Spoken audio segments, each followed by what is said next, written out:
burilamento, para que nós possamos, ao longo do desenvolvimento encarnatório, melhorarmos a nossa qualidade de vida. Melhorarmos não só a qualidade de vida, como melhorarmos o nosso próprio ser. Para que o nosso ser melhorado possa encontrar consigo mesmo as respostas, possa encontrar o caminho da felicidade. Porque nós todos que estamos aqui encarnados, nós não estamos para sofrer. O sofrimento é uma opção. A dor nós teremos que passar, faz parte do processo. Mas o sofrimento é uma opção se nós estivermos atentos. E nós vamos ver isso todo representado de uma forma muito clara e objetiva nos processos em que Jesus esteve conosco. O seu julgamento diante de Pilatos foi muito fácil. Foi criado muitos processos, vamos dizer assim, contra Jesus que não eram verdadeiros. Nós percebemos ao longo da história que Jesus era um homem inocente. Ele foi condenado pela astúcia dos fariseus. Hanã, toda a culpa do sinédrio, que se juntou para fazer com que Jesus fosse condenado. Jesus, diante de Pilatos, está ali e Pilatos olha para ele e percebe que Jesus era um homem inocente. Mas, como Pilatos era egoísta, ele faz o que? Ele lava as mãos. Mesmo tendo pessoas tendo intercedido por Jesus, pessoas dignas e honestas que faziam parte daquela cúpula que viviam em torno de Pilatos. A sua esposa falou que tinha tido um sonho com um homem justo, e que ele não deveria tomar decisões contra esse homem justo. Ele não ouve. No livro Há 2000 anos, relatado por nosso Emmanuel, a própria esposa dele, que o nosso Publio Lentulus, que era humano numa encarnação passada, entra junto a Pilatos para solicitar a libertação de Jesus, falando, intercedendo por Jesus, pedindo para Pilatos que não tomasse decisões negativas junto a Jesus. E o próprio Publio Lentulus, entrando e conversando com Pilatos, também fala que Jesus é um homem de expressão. Mas Pilatos, diante desse fato, prefere lavar as mãos a tomar a decisão para libertar o justo, demonstrando assim o egoísmo. Jesus, a representação de um homem justo, que vai viver e vai chegar diante do seu julgamento íntegro. E Pilatos, aquele egoísta, aquele homem egoísta, ainda distante das realizações do campo espiritual. Mais para frente, nós teremos aí, diante dos nossos olhos, a decisão que nós haveríamos de tomar. Quando Jesus é colocado de um lado e Barrabás é colocado do outro. Nós vemos que ali nós tínhamos a representação da espiritualidade com Jesus. E Jesus vem e representa essa imortalidade que nós acabamos de ver, essa imortalidade da alma, esse processo de continuidade da vida, essa libertação dos condicionamentos, e Barrabás a representação do materialismo. Porque Barrabás era um salteador, ele tirava dos outros, ele tirava, roubava de outras pessoas e tinha outros processos cujos quais ele estava sendo julgado, de forma que ele ia ser condenado naturalmente para a cruz. Só que quando colocaram um homem, Jesus, que era o ser mais espiritualizado que nós tínhamos, colocaram Barrabás de um lado, a nossa escolha foi para onde? Para o materialismo. Escolhemos aí sorver as questões materiais, ao invés de buscarmos as questões espirituais. Mas com isso nós criamos também a possibilidade do enraizamento ou de fixarmos na nossa terra todo um conjunto de informações benéficas trazidas pelo Evangelho que hoje nós temos. Evangelho é a boa nova, a boa notícia. A boa notícia que nós permaneceu conosco. E até hoje nós a temos. Quando nós chegamos por volta do século XIX, nós também ficamos com dúvidas em relação à questão espiritual e à questão material. Mas Jesus já tinha nos alertado. Ele disse lá no Evangelho de João, capítulo 13, que Ele nos mandaria o Consolador, porque ao longo do desenvolvimento da história nós nos perderíamos. Jesus já previa que em algum momento nós entraríamos novamente na mesma encruzilhada e que teríamos que fazer uma escolha entre a espiritualidade e entre o materialismo. No século XIX nós anunciamos assim, de uma forma muito veemente, que Deus não existe. Que nós deveríamos matar Deus. Porque nós já tínhamos a Deus a razão. No século XIX nós demos um salto de qualidade nos nossos conhecimentos. Começamos a perceber e a enxergar a vida por uma ótica mais profunda. Começamos a conhecer processos da própria vida. Desenvolvemos aspectos de melhor saúde, de melhor conhecimento, que abriu espaços para que nós pudéssemos envolver e compreender o próprio funcionamento da vida. Mas quando nós olhávamos do outro lado, nós vimos que nós tínhamos uma religião que era castradora. Um aspecto que nos era trazido, que impedia que nós pudéssemos desenvolver a nossa inteligência, de modo que nós falávamos que o século XV, o século XV era o século das trevas, e foi o século em que houve um reinado absoluto dos conceitos religiosos. Não é? E nós temos depois desse reinado, vamos dizer assim, deste movimento religioso, nós tivemos aí as questões da Inquisição, nós tivemos as questões das cruzadas, nós tivemos as questões das indulgências. Muitos indivíduos iam à igreja e eram verdadeiramente enganados. Acho que isso não acontece mais hoje. Hoje ninguém faz mais isso. Mas naquela época se achava um pedacinho de madeira em qualquer lugar e dizia-se que era uma lasca da cruz do Cristo e vendia-se essa lasquinha de madeira por preço exorbitante, por muito dinheiro.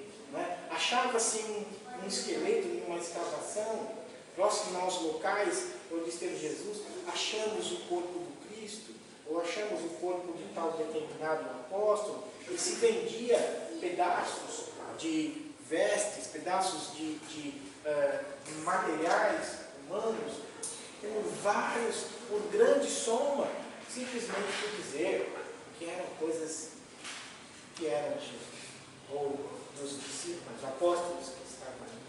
Acho que isso não acontece mais hoje. Hoje não se vende mais nada nas igrejas. As igrejas não fazem mais isso.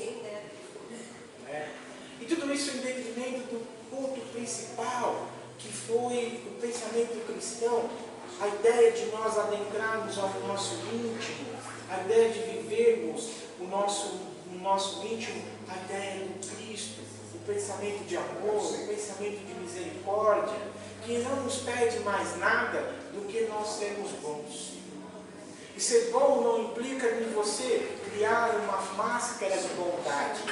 Não é? E nós costumamos brincar com isso, com a máscara de bondade, porque nós entramos dentro da casa espírita nós colocamos por cima do lobo uma veste de cordeiro e muitas vezes nos tratamos como irmãos. E às vezes nós nem escutamos a voz do indivíduo, que às vezes olha, bom dia meu irmãozinho. Você olha assim e fala, nossa, esse é um cordeiro de Deus. Aí você está na rua, de repente, está passando no trânsito, você está indo para pegar um ônibus, de repente aquele cordeirinho vem, toma uma fechada, ele põe a cabeça para fora e começa a falar um bocado de palavrões do outro, e aí você fala, nossa, o cordeiro de Deus virou todo, não é? Está parecendo um leão, porque perdeu a estribeira, esqueceu que era cristão. Por que será que quando nós saímos da casa espírita, nós esquecemos de Jesus? Por que será que quando nós saímos da casa espírita, nós esquecemos dos aspectos do Evangelho? Isso quando nós não dormimos dentro da própria casa espírita. Porque muita gente vem na casa espírita para dormir. Isso o tempo inteiro. E é uma realidade. Dormem, que é uma beleza, e depois você perguntava desdobrado. Não é? Aí eu vi, eu escutei o seu canto. Não é? Acho que você estava conversando com André Luiz do nosso lar. Eu acho que eu estava, porque eu sonhei a besta. Não é? Quer dizer, A melhor parte do trabalho da casa espírita ele não absorve, que são os conhecimentos. Ora, meus irmãos, não podemos ser mais ingênuos. Porque a proposta da casa espírita não é de cura de corpos, é de cura de espíritos. A ciência espírita e o conceito que Jesus nos traz é um conceito de espírito, espiritualidade. Quando o espírito está equilibrado, em melhor sintonia vibratória, o corpo se cura. Não adianta curar o corpo se o espírito está doente, ele vai ficar doente de novo. Jesus não é ingênuo. Jesus não é ingênuo. Nem Deus é ingênuo. Nós achamos que vindo à casa espírita e simplesmente nos colocando na posição de genuflexão, aquela posição da oração, nós estaremos recebendo, estaremos sim, até um certo ponto. Até um certo ponto. Mas chegando a um certo ponto, depois de muitas vezes que eles nos dão energias, se nós não fizermos bom uso das energias, eles nos dão mais energias para nós. Porque nós não estamos fazendo um bom uso do tesouro que nós estamos recebendo. Nós não estamos fazendo o mínimo esforço para ser mais paciente. Não estou fazendo o mínimo esforço para ser mais calmo. Não estou fazendo o mínimo esforço para tolerar mais aqueles que convivem comigo. E muitas vezes nós vemos que as pessoas vêm angustiadas para a casa espírita, pedindo ajuda e socorro para o lar. E quando nós vamos ao longo do tempo, do histórico do indivíduo, percebendo, ele só veio para pedir. Na casa dele ele não mudou nada. Nem evangelho no nada ele faz. Não ora. Não é? E eu preciso fazer uma revelação para vocês bombástica. Um casamento perfeito só vai ocorrer verdadeiramente, mais ou menos, depois de 400 anos. 400 anos. Mais ou menos. Encarnando e desencarnando. Por que isso, meus irmãos? Eu não tenho mais esse problema. Eu tenho quase certeza absoluta. Mas volta, viu? Não faz parte da minha vida. Mas volta. Se não casou nessa, casa na outra, porque todos nós temos um pezinho aí nessa relação. Por que 400 anos, meus irmãos? Para que haja um ajuste das mentalidades. Podemos ver que hoje os nossos relacionamentos são muito complexos. O nosso relacionamento com o nosso marido e com a nossa esposa são difíceis. Nós temos ideias que são contrárias. E muitas vezes nós batemos de frente uns com os outros e o bicho pega verdadeiramente. Então nós precisamos aprender a o quê? A ceder. Por que nós estamos vinculados a esses nossos irmãos e irmãs? Por vínculos de um passado, em que nós já vimos ajustando. Ora, se a proposta da vida é de amar ao próximo como a ti mesmo, nós estamos numa encarnação juntos, na outra nós estaremos também. Até que haja um ajuste entre as partes. Nós vimos no texto que nós temos que ir lá, não é? Quando nós vamos ofertar para Deus, lido no Evangelho hoje, nós devemos deixar de lado as nossas picuinhas, as nossas dificuldades com o outro. Que a melhor oferta que nós podemos dar para Deus é o nosso íntimo resolvido. Então, se nós temos dificuldades com a nossa família, nós temos que nos ajustar com a nossa família para depois nós irmos e nos apresentarmos para Deus. Não tem jeito. É detalhe no Evangelho. É o modo como vamos fazer. Então, 400 anos mais ou menos para que a gente tenha um casamento legal. 400 anos. Não é verdade?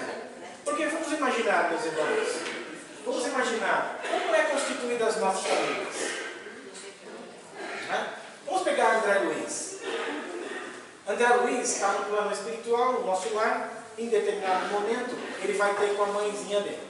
Ele faz um desdobramento e vai ter com a mãezinha dele. Não vamos falar de desdobramento, porque seria uma outra palestra. Mas ele sai e vai ter com a mãezinha dele. A mãe dele, conversando com o André Luiz, fala para ele: André, haverei de reencarnar novamente e terei seu pai novamente como marido. Ele e as suas duas irmãs. O André fala aqui: mas não tem irmã nenhuma. Não é? O André não tem irmã nenhuma. Aí ela fala para o André: engana-te. as duas amantes do seu pai serão minhas filhas. Aí vocês imaginam, meus irmãos, o seguinte: essas duas moças, ou senhoras, serão filhas deste pai e desta mãe. Vocês imaginam o trabalho que elas nos vão dar para o pai e para a mãe lá pelos 12 anos. Ela era amante do pai. O sentimento que o pai nutre por ela vai ser conflituoso. Imagina como vai ser essa Sentimento de homem e sentimento de pai. de posse também, né? Porque Aí elas são pode minhas. acontecer o tal dos estupros entre famílias, se a pessoa não tiver Exatamente. o equilíbrio Se não tiver o equilíbrio necessário. E nós vamos ver então aquelas filhas apegadas nos pais. A briga, às vezes a mãe vai ficar de lado porque o pai vai dar mais atenção para as filhas, porque ele sente, tem essa relação do passado, as dificuldades que existem nos nossos lares, muitas delas são relacionadas ao nosso passado. Por isso que nós não curamos corpos, nós curamos espíritos. Porque se nós curássemos corpos, como é que seria feito o entendimento nesse caso da psique que carregam esses indivíduos? Seria estranho. Então, nós trabalhamos dentro da casa espírita os conceitos de educação para que nós possamos nos educar e termos uma vida de relação mais equilibrada. E tendo uma vida de relação mais equilibrada, sermos mais felizes.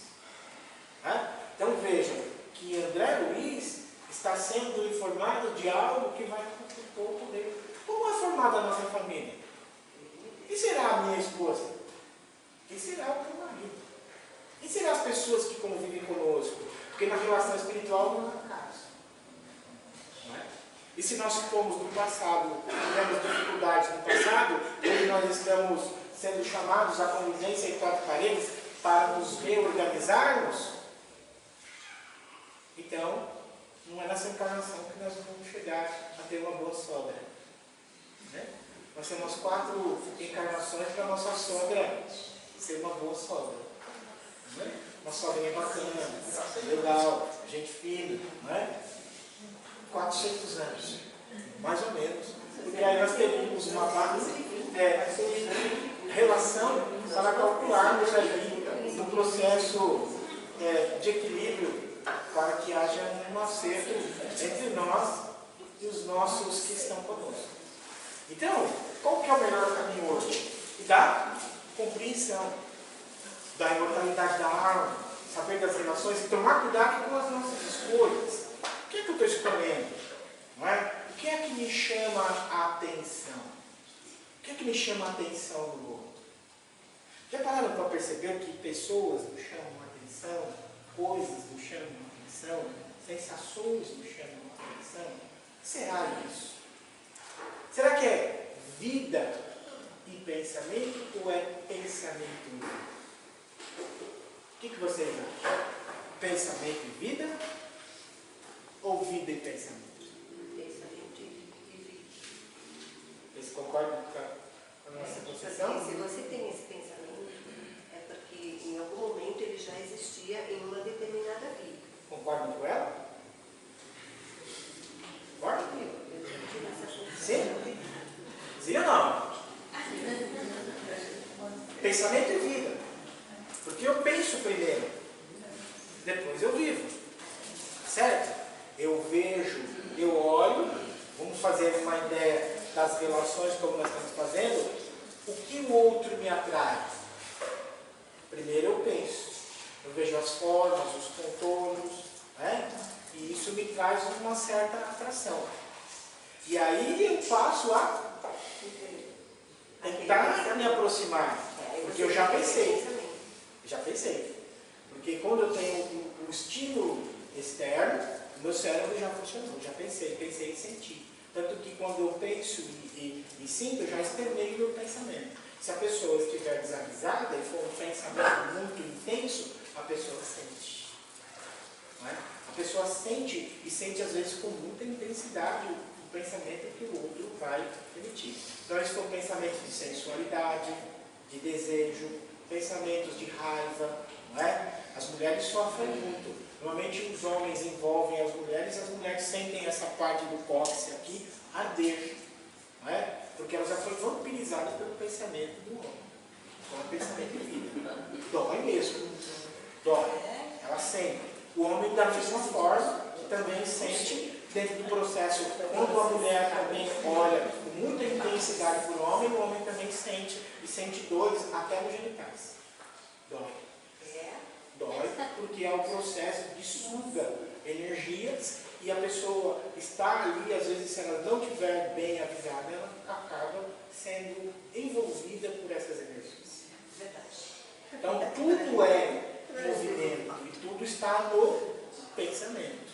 Depois nós emitimos o pensamento e o pensamento é energia. Por isso que nós temos que tomar cuidado com o que nós pensamos. Porque da mesma forma que eu emito o pensamento e afeta o outro, esse pensamento também volta para mim, muitas vezes aumentado por os espíritos que se sentem atraídos por essas energias. Por isso que Jesus vai dizer para nós termos vigilância, oração, vigilância e oração. Vigiai e orai. Cuidado, para que nós não sejamos envolvidos por essas energias.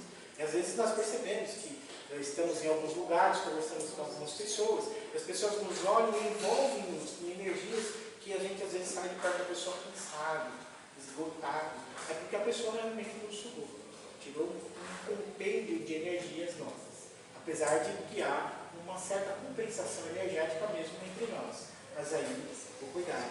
Essas pessoas muito pegajosas, que ficam muito lamentosas. Ah, meu Deus, não sei o que, como acontece, a vida está ruim, o governo está ruim, e só chora, acorda chorando, reclamando. Essas pessoas normalmente elas sugam a gente.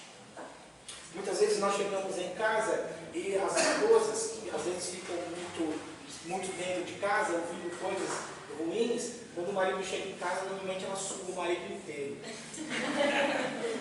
Porque ela descarrega dele aqueles conjuntos de informações que são tão negativas que às vezes ele chega no sofá, ele está inteirão.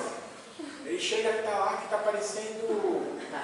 Não é? Eu ia falar o Rambo, né? Rambo já está Super-Homem. Assim, peito de pombo, estufado. Ela vai falando, daqui a pouco ele está parecendo. O Ida Palito, né?